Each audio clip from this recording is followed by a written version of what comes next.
নমস্কার বন্ধুগণ, আজকের ডেস্টিনেশন হচ্ছে Barrackpore for starting a new journey a new chapter of our life.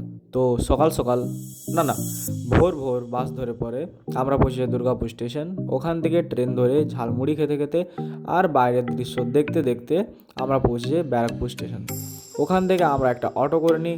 Auto করে পর সোজা চলে যাই SVU Swami Vivekananda university for our masters.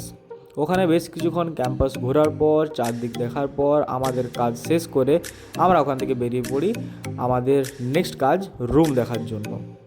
বেশ কিছুক্ষণ ধরে ঘোরার পর আমাদের কোনো রুমই পছন্দ আসেনি সেরকম, সেজন্য আমরা বেশি টাইম ওয়েস্ট না করে ওখান থেকে একটা অটো ধরে পরে বেরিয়ে পড়ি স্টেশনের জন্য, কারণ আজই আমাদের বাড়িও ফিরতে হবে। তাই ব্যারাকপুর স্টেশনে নেমে ওখান থেকে আমরা আরেকটা ট্রেন ধরে নিই, যে ট্রেন ধরে আমরা পৌঁছে যাই সোজা শিয়ালদা স্টেশন। ওখানে বেশ কিছুক্ষণ ওয়েট করার পর আমাদের ট্রেন আসে আর ট্রেনে চেপে আমরা চললাম সোজা বাড়ি। টাটা, দেখা হচ্ছে পরের ভিডিওতে।